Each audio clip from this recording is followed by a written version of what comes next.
Ja jūtam nāk virsū depresijas, kaut kāds stress, nemieris, nevaram gulēt, ir daudz simptomu, sākam domāt par to, kā tad un ar ko pildīt smadzenes. Ne visi ēda pareizi un pilnvērtīgi, tā kā klausieties šo video. Kognitīvā veselība ir vissvarīgākā.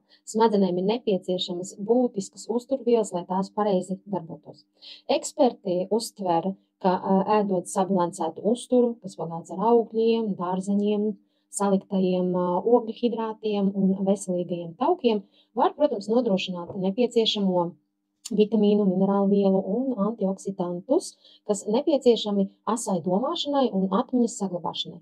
Tāpat eksperti pasaulē stāsta, ka pie nopietniem smadzeņu traucējumiem ir, protams, daži uzturu bagātinātāji, kas var arī palīdzēt atbalstīt smadzeņu un kognitīvo veselību. Arī cilvēkiem, kas ievēro, piemēram, ierobežotas diētas, dramatiskas diētas, kuriem ir noteiktas veselības problēmas, svēršu tagad pirmos 3 galvenos. Visiem ekspertu ieteiktajiem uzturu bagātinātājiem smadzeņu veselībai omega-3 taukskābes ieņem pirmo vietu. Mūsu omega-3 TG taukskābes atjaunotā triglicerīdu formā, augsti attīrīta zivju eļļa no anšoviem, sardīnēm, makrelēm un tundzivīm. Ļoti nepieciešamas smadzeņu acu attīstībai, ietekme arī uz garīgo veselību, jebkurā vecumā. Protams, būs vieglāk uzturēt veselīgu dzīves ritmu, ļoti nepieciešams nervu šūnu membrānām un cilvēkiem ar dažāda tipa neirotraucējumiem. Lietojam viņa omega, rakstiet. Otrais. Lecitīns. Mans, principā, superfood. Man ir tik daudz palīdzējis. Lecitīns ir vispār visu dzīvo organismu šūnu membrānu galvenā sastāvdaļa. Arī pētījumi liecina, ka lecitīns ir ļoti svarīgs smadzeņu darbībai.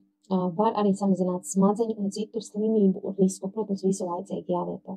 Regulē tāpatās holesterīna līmeni, palīdzot uzturēt tīru asinsriti, noņemot no artērijām uzkrātos tauku aplikumus, uzlabo atmiņu, mazina stresu.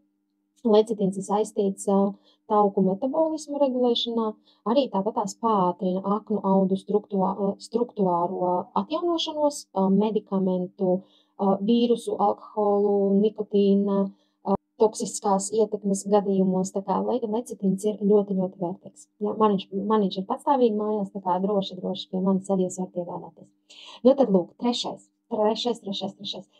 ir mums D vitamīns, un mums ir pieejams D spray 2000.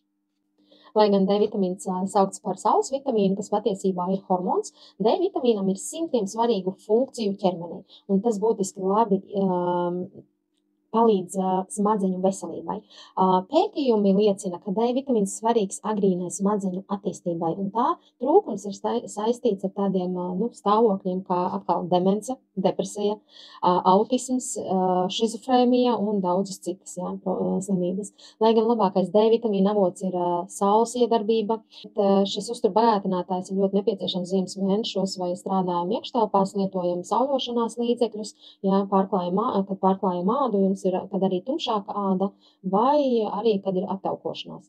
Labi D vitamīna pārtiks produkts ir mencu aknu eļļa, trekna zivis, lasis, foreles, sēnes un audaugu un piena produkti. Kuri ilgstoši lieto D vitamīnu, laika gaitā var izjust negatīvu ietekmi uz veselību. Piemēram, paaugstinātu kalcija līmeni asinīs, kas var bloķēt asinsvadus vai izraisīt nierakmeņu veidošanos. Apsveriet iespēju pārbaudīt D vitamīnu līmeni un konsultēties noteikti pie sava ārsta. Jebkuru uzturu bagātinātāju ir jālieto periodiski. Protams, atkarībā kāds ir jūsu dzīves ritms, bet visam ir jābūt ar mēru. Lai jums laba veselība, rakstiet, ja kas jums vajadzīgs.